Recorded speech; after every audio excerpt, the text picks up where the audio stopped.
Fat Electrician, and today we're checking out Daly, the most gangster Marine of all time. Hell, I don't know who he is.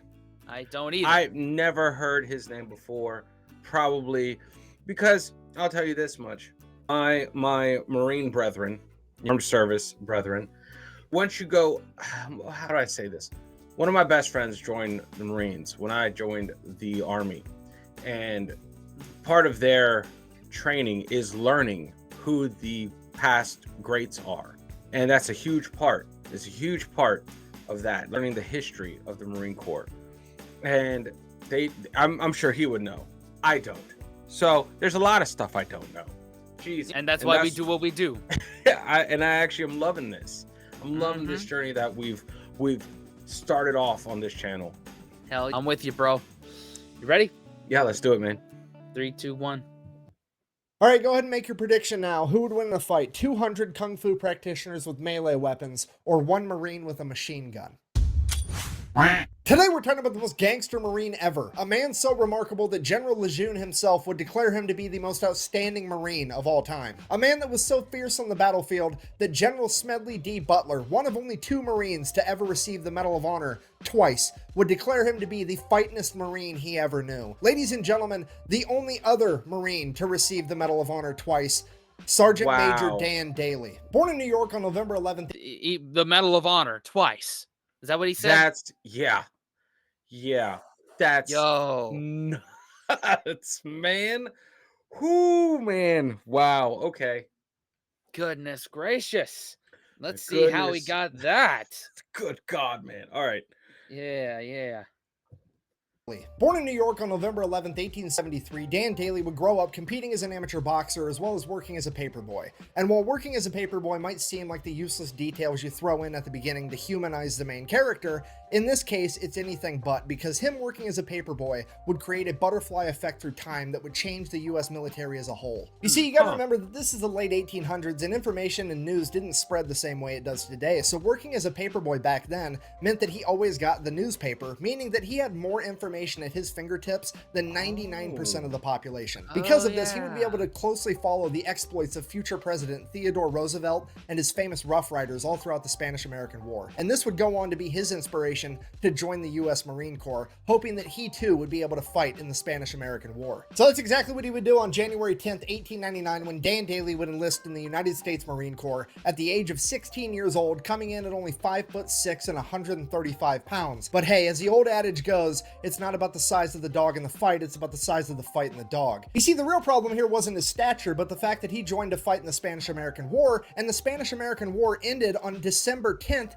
1898, exactly 1 month prior to his enlistment date, but the news hadn't spread that far yet, so he ships off to training anyways. So fast forward, he finishes up training, realizing the Spanish-American War's over. He's kind of like, meh, I mean, the Spanish got off lucky, can't help it. I mean, let's face it, I'm gonna get the action I'm looking for at some point, right? This is America. We've been a country for like 124-ish years at this point. We've been not in armed conflict for all of like 45 seconds at this point. Surely something's gonna pop up soon. So he ends up getting put on ship duty over in the Asiatic fleet on the USS Newark. And sure enough, like after a month of being there, the Boxer Rebellion breaks out, and guess whose ship is the closest one to be able to respond? Dan Daly. All right, real quick, oversimplified explanation of what the Boxer Rebellion is in case you have absolutely no idea. At this point in time, China had really just been opened up to the rest of the world, and foreign influence is just flooding in. You have Western businesses going in there trying to make money. You've got Western governments going in there being like, hey, you guys want some democracy? And then you had missionaries going in there also trying to spread Christianity. And all of this influence came so fast, so quick, that a large portion of the Chinese population felt that it was too much, too soon, and they started to push back and started a nationalist movement. Part of this nationalist movement was a bunch of young men that practiced Kung Fu. Now, to somebody from the West, Kung Fu looks an awful lot like shadow boxing, so they just referred to these young men as boxers, hence the term Boxer Rebellion. These boxers got together, started their own little club called the Society of the Righteous and Harmonious Fist, and then proceeded to run around beating the shit out of and or killing every foreign diplomat, businessman, and missionary they could find. Yikes. And And it is at that point that the Marines get sent in. So Private Daly and the rest of the Marines show up to Peking, China, which would later go on to become known as Beijing, the capital of China, at which point they promptly and immediately take over a large legation center on the southern border wall of the city, known as the Tartar Wall. They then gather up all the refugees they can find, get them inside the legation center, and set up a defensive perimeter. Things are going well, now we're just waiting for reinforcements. Problem, hours and hours go by, the reinforcements don't show up, and it's about to be dark out. So at this point, the Marine leadership's thinking like, hey, the reinforcements are definitely on the way, they wouldn't just leave us here, which means the reinforcements have gotten lost, because I mean, let's face it, if there was ever a time or a place where the directions of go to the giant building on the big fucking wall wasn't specific enough, it would be in China, right? I mean, they're known for their big ass walls. It's kind of their thing. So they're lost out there. We need to go find them before nighttime. Otherwise, they're going to get ambushed by like 1,000. You all right, man? Yeah. Oh man, that's awesome. Go to the big ass building on the big fucking wall. Any more specific? Any? I would love that. Like, hey man, where are the reinforcements? We got to get there right now. What are the directions? Where are they? The big ass building on the big fucking wall. Well, which we're gonna be here for a while. Jeez. Just man, when's Fat Electrician going on tour? I would buy tickets to his stand up. I would. Oh God, I would love that. I would. If there's, I love that. Even then, there's a massive breakdown in communication. That's just the military in a nutshell. I love that. I'm sorry. That's I'm sorry. Like, I don't mean to laugh at that. Fuck yeah! It's like a big building, big ass wall. Big building, big ass wall. Here. But what about that one? Fuck. What about that one? Shit. All right. Let's go. So in the last one we checked out, the Reckless, that was a big breakdown of communication. Reckless slept with the wrong horse. So I'm starting to see a theme here. Yeah, pretty much. Still to this day. It's still valid. Love that, Man. Need to go find them before nighttime, otherwise they're going to get ambushed by like 1,000 of these kung fu guys and they're all going to get killed. So we're all going to leave, go find the reinforcements, and come back. Private Daly, you're going to stand guard here by yourself. Now, I don't know what the logic was behind this. I don't know if it was like, fuck Private Daly, he's the new guy, he can have the shitty job, or if it was like, hey, Private Daly's a new guy, this mission's really dangerous, let's leave him here where it's safe. Or maybe they knew he was the main character and that he had plot armor. I have no idea. Either way, Private Daly is now effectively playing goalie for America for all of these refugees. So sure enough, like an hour after all the other Marines leave, hundreds of Boxer rebels show up and they're looking for a fight. Now, a couple of them have guns like muskets and stuff, really outdated weaponry. By and large, they're all carrying traditional Chinese martial arts weapons like swords, bow staffs, what have you. Some of them are even just rocking the old meat mittens, but they're looking for a fight either way. And this is shaping up to be one of the most ridiculous battles of all time. I mean, this is the type of stuff you get drunk at the bar and ask your buddy, like, hey, you think you could take on all 300 Spartans if you had a machine gun? Like, that's exactly what's about to go on here. Yeah. It's like the question of, could you take 100 duck-sized horses or one horse-sized duck? Yeah, that's exactly what it is. It's just, I love that. He hit the nail on the head with that analogy. Oh my God, I think about that all the time. Like, give me one SEAL Team 6 in the Civil War. I wonder how effective they would be if they could change an outcome.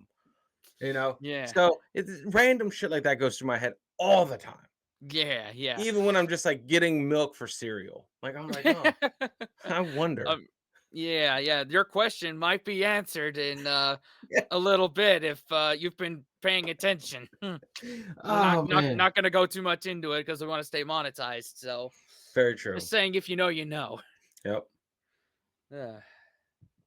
Stuff you get drunk at the bar and ask your buddy, like, hey, you think you could take on all 300 Spartans if you had a machine gun? Like, that's exactly what's about to go on here. I mean, in one corner, you've got an 18-year-old Marine with a machine gun, and in the other corner, you have 200 martial artists with, like, bow staffs and shit. You literally have gun fu versus kung fu, okay? And here's the kicker with the entire thing. The Society of the Righteous and Harmonious Fist legitimately and wholeheartedly believes that their martial arts training has made them impervious to bullets. Yeah. So this entire just gonna Just gonna pull a Tim Robinson. You sure about that? Yeah, You sure yeah. about that? You sure about that? What an appropriate cutscene right there, man. And I've actually Ah, seen it. yeah, Those y'all new here, and it's most of y'all. I am notoriously bad at seeing movies. Patreon link in the yeah. description to He cure that. he just saw that scene in the last 6 months, Yeah, 7 months. yeah. So yeah. So that's a pretty good guess. God Almighty. All right, there we go. There we go. So this entire horde of kung fu fighters just starts running at Daly as fast as they can as he opens fire with his machine gun, and they fight well into the night. The rest of the Marines were a couple miles away. They found the reinforcements, but now it's too dark for them to travel in this rioting city at night safely, so they've adopted a little defensive position, and they're just holding position until daylight. They're literally forced to just sit there and listen to the machine gun fire and the yelling and the screaming and machine gun fire, and then suddenly the machine gun runs out of ammo, and then there's bolt action rifle fire, fire. He gets the machine gun reloaded. There's more machine gun fire, and this goes on for hours, and then it progressively just gets slower, and there's less machine gun fire and less screaming and less machine gun fire and less screaming, and then suddenly it just stops. At this point, the Marines have to accept the fact that their friend has just died courageously in battle, fighting an entire mob by himself because they left him alone, and all the civilians that they've been tasked with protecting are going to be slaughtered. And now all they can do is sit there and wait for the sun to come up. So the sun comes up and the Marines start making their way back to the legation center, but they're kind of dragging their feet because, well, they know what they're going to find. They're really just there to recover the remains of Private Daly and make sure that those are taken care of. And they start making their way there, and as they get closer, they're like, man, Private Daly really took out a lot of these guys. That's impressive. And they get closer and like, holy shit, he took out a ton of these guys. This is the most aerodynamic mass grave I've ever seen. And they get to the top of the wall, and there's Private Daly smoking his pipe, leaning up against his machine gun. And they're like, holy shit, you made it. He's like, yeah, why wouldn't I? Well, we heard the machine gun stop firing and we just assumed that you'd been killed. He's like, no. I only quit firing because they quit coming. Dan Daly has effectively pulled off the impossible. He has single-handedly defeated 200 rebels by himself, saving all of the civilians, as well as saving the day. All the Marines are like, holy shit, we're gonna nominate this guy for the Medal of Honor because this is incredible. All the businessmen and the delegates are like, oh my God, we've seen what one Marine can do, and now we've got 1,200 Marines. We're definitely gonna make it out of this alive. Hooray. And all the missionaries are like, oh my God, this is not what we meant when we said we wanted to make these people more holy. Shortly after this, Dan Daly would be awarded his first Medal of Honor for the battle, and then he would go on to continue serving in the Marine Corps as if nothing had happened. Okay. Oh, Wow. I love that. Dude, Dan Daly just did it like Yeah. no, like could have done it in his sleep if he wanted. He was like, okay, barrel fish, I will shoot. Let's go. Until the thing melts or you guys stop coming. There you go. That's crazy. I couldn't imagine like the look on the other Marines' faces, like, oh my God. Damn. Like that's just I love that. He said the most aerodynamic mass grave. So these guys are just in a line, just Yeah. dead. And then you just see him there all calm, just smoking a pipe. He's like, you're still alive, bro? Like, you're still coming? Yeah. You're still here? I thought you guys left. Yeah. The only reason I stopped is because they stopped coming. Oh God, Yeah. what a badass response just- right there, man. Just how relaxed he was. That is inspiring to just work in silence. Let your work do the talking. Yep. You don't have Yep. to brag about it. Just do your thing. Like, hey man, hey, I did my job. Yeah. I did my job. Did you get those fucking reinforcements from the building on the wall? Fuck you Mhm. guys. Shoot, man. Oh, that's God. awesome. Oh, let's go. There we go. as if nothing had happened. Okay, fast forward 15 years, now Gunnery Sergeant Daly has been involved in every military conflict the US has for the past 2 decades. He is one of the most experienced combat veterans in the entire US military, and he is a living legend in the Marine Corps. And on October 24th of 1915, Gunnery Sergeant Daly would find himself leading a platoon of men through Haiti during the Cocos Rebellion. Just after his entire company would cross a river, his entire company would be attacked on all 3 sides by over 400 Cocos rebels, forcing them to retreat back into the river. And while doing so, the horse carrying the crew-served machine gun would be shot and sink to the bottom of the river, as the remaining Marines continued to cross the river before adopting a defensive position to repel the attack until nightfall. It is now pitch black outside, and Gunnery Sergeant Daly knows as soon as the sun comes up, they are going to get attacked again, and the only chance they have is to get that machine gun back from the bottom of the river. So he takes off by himself in the dark of night, goes all the way back to the river, and just begins diving to the bottom of the river, trying to find this dead horse with the machine gun strapped to it. And after hours of trying, he finally finds this horse, manages to go down, untie the machine gun, come back up for air, go back down again, getting pieces, ammunition, the gun itself, the tripod. He gathers up all of this stuff, gets it out of the river, and then straps it to his back and carries it back to his men. Bear in mind, that is over 200 pounds of equipment, and this guy is 5'6", 135 pounds, Crazy. but he gets Oh it my done God. anyways. Now, Marines believe in a couple things when it comes to a gunfight. Number 1, bring a gun. Number 2, bring friends with guns. Number 3, decide to be aggressive enough, quickly enough. If you're not picking up what I'm putting down, I'm trying to tell you that he is not about to use this machine gun for self-defense. He's about to use this machine gun for self-offense. First thing in the morning, he gets his men together. They launch an attack first, scattering the enemy into the jungle, retreating, and Daly has effectively saved himself and all of his men, earning himself his 2nd Medal of Honor. Wow. Fast forward 2 years, June 1st, 1917, it's World War I, and Daly is now a first sergeant, leading an entire platoon of young, inexperienced Marines into the Battle of Bellawood. If you don't know the Battle of Bellawood, the Germans are just rampaging through France, making a beeline right towards Paris. And at Bellawood, the US Army, the Marine Corps, the French Army, and the British Army all get together to stop the German military in their tracks. Now, this made it not only a strategic battlefield, but a symbolic battlefield, because how dare you stop the mighty German military? Now they're going to hit back twice as hard just to prove that it was a fluke. Because of this, right after they stopped the German military on June 1st, the French military is like, okay, we stopped them, let's take the W and head back to Paris and we'll fight from there. We don't want to get slaughtered in this wood line by the Germans because they're pissed. And it is at this point that the Marine leadership famously responded by saying, and I quote, "Retreat? Hell, we just got here." And then the Marine Corps pretty much dons their gas masks, fixes bayonets, and proceeds to fight their ass off for the next 26 days straight. Okay, here's what I need you to understand. On paper, the Marine Corps should absolutely not win this fight. They are both outnumbered and outclassed. The German military is one of the most veteran fighting militaries on the planet at this point in time, and the Marine Corps is primarily comprised of a bunch of 18-year-old kids that have never seen combat. However, leading those 18-year-old kids is a bunch of fucking badasses like Dan Daly. Okay, this video started with him being a paperboy from New York. He is now a 45-year-old man with 2 Medals of Honor that has been in the Marine Corps since he was 16 years old. This man is a grizzled veteran that has been there, done that, and has a t-shirt, and he is about to don his plot armor and fuck shit up. So the Battle of Bellawood... Yeah, you better not mess with Dan Daly. Damn. I was like, well, when you put it like that, I love that. Retreat, we just got here.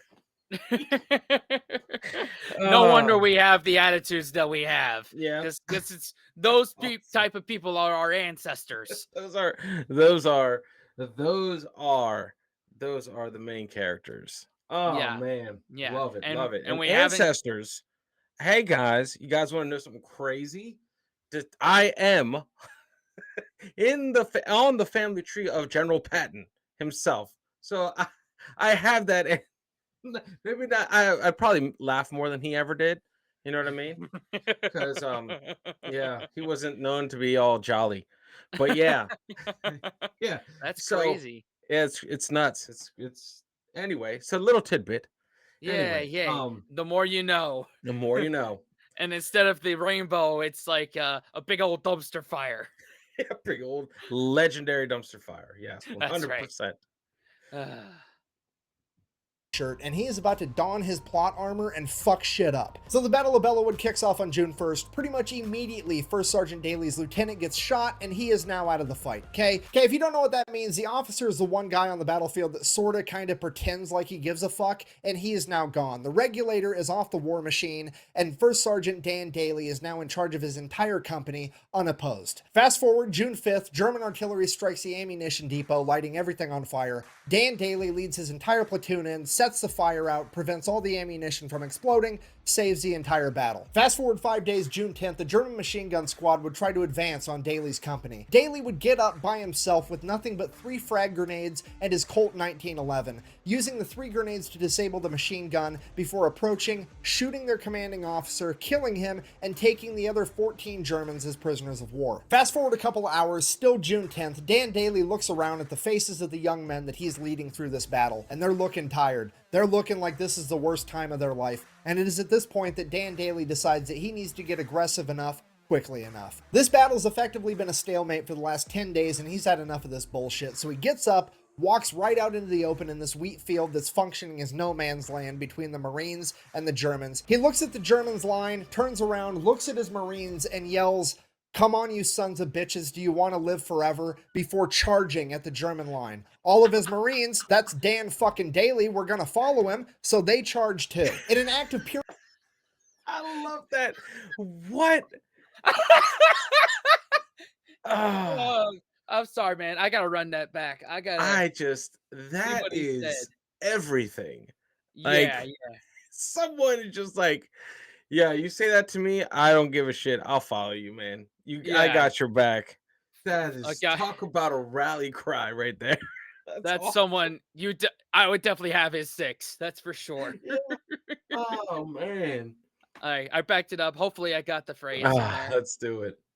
looks at his Marines and yells, "Come on, you sons of bitches, do you want to live forever?" before charging at the German line. All of his Marines, that's Dan fucking Daly, were gonna follow him, so they charged too. In an act of... Come on, you sons of bitches! Do you want to live forever? Yes.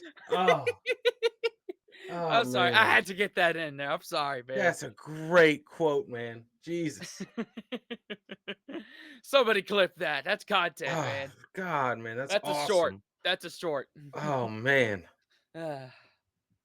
To pure hyperaggression, Dan Daly's company would catch the Germans off guard and would actually manage to punch through their line, causing all the other Marines to become hyper-aggressive and attack as well, effectively setting off a chain reaction that would lead to the Marine Corps pushing the Germans all the way out of Bellawood over the course of the next 16 days, where on June 26, American High Command would receive a single telegram, and I quote, "Woods, now Marine Corps entirely," giving America its first win in World War I and the Marine Corps its new moniker. Due to the blatant hyper-aggression of the Marines, the Germans began calling them the Teufelhunden, or the Devil Dogs. And it's all because of the actions of First Sergeant Dan Daly. After the Battle of Bellawood, Daly would continue to serve throughout World War I until on the 11th hour of the 11th day of the 11th month of 1918, the Germans would surrender, effectively ending World War I, which is why in America we celebrate Veterans Day on November 11th, which is also, by sheer coincidence, I'm sure, Dan Daly's birthday. The guy's the main character. I don't know what to tell you. So then, because Dan Daly was like the badass at the Battle of Bellawood, he gets put up for yet another Medal of Honor, potentially becoming the first man in American history to pull off the Medal of Honor hat trick,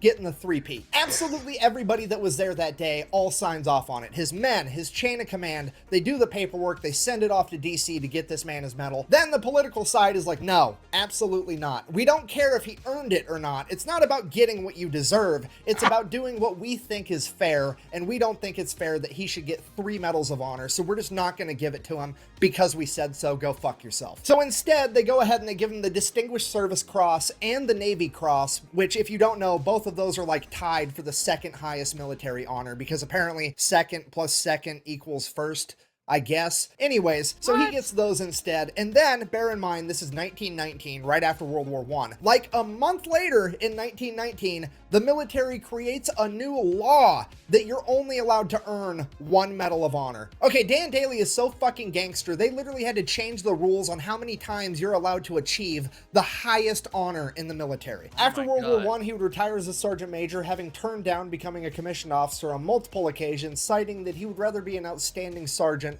than just another officer. He would then go on to work as a bank security guard, where for 17 years he would be the living embodiment of the world's shittiest lottery ticket for anybody dumb enough to try to rob that bank. Could you imagine just being some bank robber trying to get some quick cash and you run into the most gangster Marine of all time? Okay, I'm just gonna throw it out there. He didn't retire from being a bank security guard until 1936, and John Dillinger's bank robbing spree was from 1933 to 1934. So for a couple of years there was a significantly greater than 0% chance that the world almost got the ultimate clash of the bank robbing gangster and the most gangster Marine to ever live. And I'm gonna go ahead and write that down in my book as the coolest thing to never actually happen. In conclusion, Mark Twain is frequently accredited with the famous quote, "It's not about the size of the dog in the fight, but the size of the fight in the dog," when in reality it wasn't Mark Twain that said that first. It was actually Dwight D. Eisenhower, 5-star Army general and the 34th President of the United States, somebody that would have known good and well who Sergeant Major Dan Daly was. And I think that maybe, just maybe, he had that 5'6", 135-pound devil dog on his mind when he came up with that quote. Thank you for watching. Best way to support the channel is go buy some merch at thefatelectrician.com. Quack bang out. I cannot believe that my favorite character from Starship Troopers is actually based off Dan Daly, and I had no idea. Come on, you ape! You want to live forever? Expect the best, and I give the best. Here's the beer. Hey, Starship Troopers. Hey, man, that was awesome. Dan freaking Daly. Come on. I love that. I love what this guy's doing right here, man. For real. It just needs to be. You know what? Whatever. I feel like his voice is very needed right now. Like that. Especially today. I like that. Today. Yep. He's a man's man. Just, hey, man, just highlighting just fucking alpha shit, man. Just, hey, the stuff that never needed, the stuff that back in the day everyone knew, but over time we've just forgotten. You know what I mean? Yeah. I've never learned this. Why? You know what I mean? This is some shit that needs to be taught. But whatever. All that aside, at least we're here now, and there is a voice out here on these platforms saying awesome shit, keeping the history alive. And that's the most important thing. Keep the history alive so we don't forget it and repeat it in the bad ways. Yep. Only repeat it in the good ways. Yep. Man, oh, that's awesome. Dude. Oh, keep more Fat Electrician vids coming our way. We're here for it Monday and Friday until there's none more to check out. Hey, pretty much, because I'm here for the whole ride, man. This helps me because I had to stop myself from binge watching these things. I know. They're so intriguing. Oh, now I have to wait. And I'm with you. But thanks for watching, y'all. Consider subscribing, watching another video. And we rarely do this, but we also have some other side channels that we'd like for y'all to check out. I have an original country folk music channel and a food review channel. Those are down in the description. Daniel has a music reaction channel and a kid stories channel. Both of those are linked down in the description. Please go check them out if that's something that interests you. For sure. And just hang with us. Hey, man. We don't bite most of the time. Most of the time. But after all that, wash your hands, scrub your toes, wipe your butt, blow your nose, embrace the suck. Unplug and do something legendary, guys. We'll see y'all in the next one. Later. Fellas, we can be that mistake. Let's do this.